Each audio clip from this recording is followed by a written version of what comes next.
আজকে বকলির ডিম বকলির তরকারি করব। শুকনো লঙ্কা ছেড়ে দিলাম,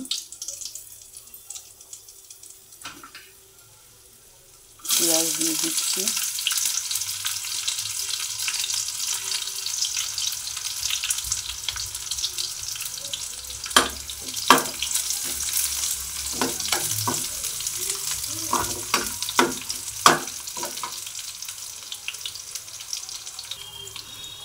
জিরা দিয়ে দিচ্ছি,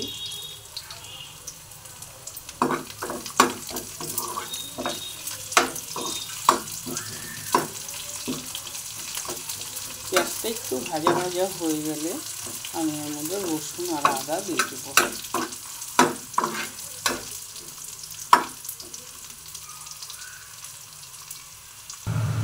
পেঁয়াজটা অনেক ভাজা হয়ে গেছে, আমি রসুন আর আদা দিয়ে দিচ্ছি। আপনারা এইভাবে তৈরি করে খাবেন, দেখবেন ভীষণ ভালো লাগবে।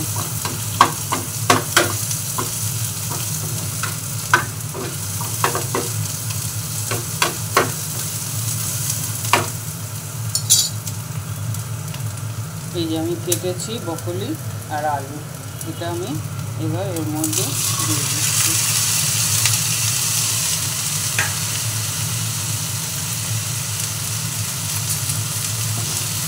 ডিমটা পরে দেবো আমি।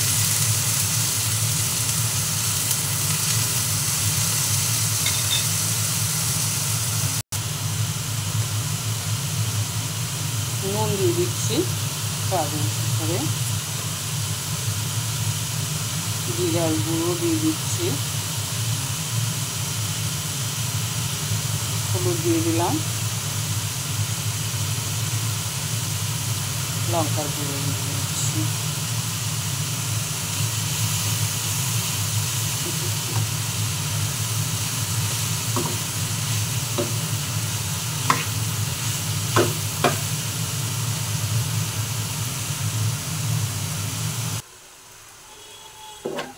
ভালো করে একটু মিশিয়ে দিই মশলাটার সঙ্গে।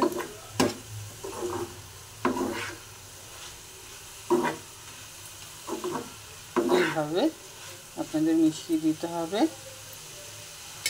ভালো ভাজা ভাজা হয়ে গেলে তারপর আমি একটু জল দেবো। দুটো ডিম ফাটিয়ে নিয়েছি, এবার একটু করে নেব।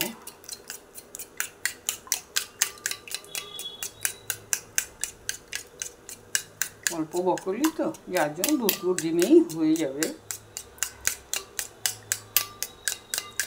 বকলির মধ্যে না এই ডিম দিয়ে এইভাবে করলে না ভীষণ ভালো লাগে খেতে, জানেন। হয়ে গেছে,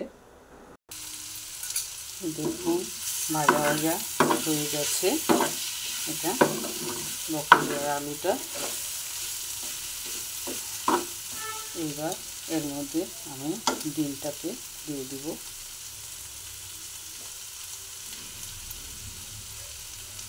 ডিমটা যে ফাটিয়ে রেখেছি সেটা দিয়ে দিচ্ছি।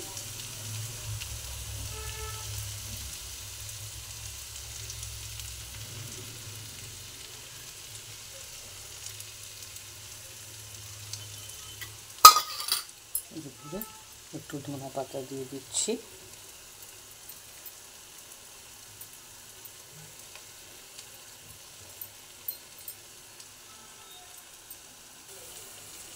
দেখুন কত সুন্দর লাগছে। আমি এর মধ্যে 4টা কাঁচা লঙ্কা দিয়ে দিলাম। এবার আমি এটাকে নেড়ে দেব।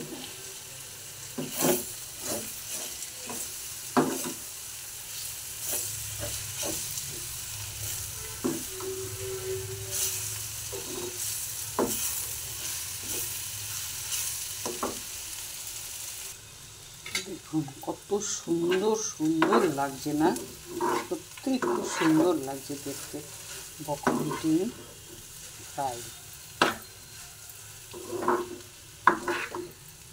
দেখুন হয়ে গেছে, আমি এবার নামিয়ে দেবো।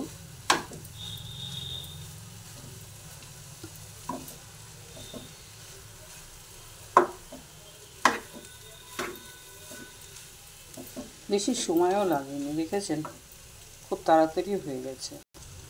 এবার আমি তুলে দিব।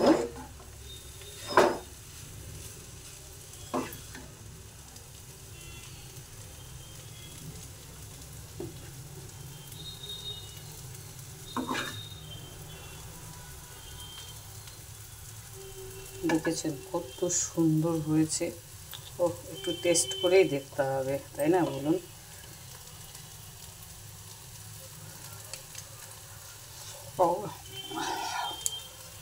দারুণ হয়েছে খেতে, বিশ্বাস করুন। এত টেস্টি হয়েছে না, মানে আপনারা না খেলে বুঝতেই পারবেন না যে এত টেস্ট হয়েছে।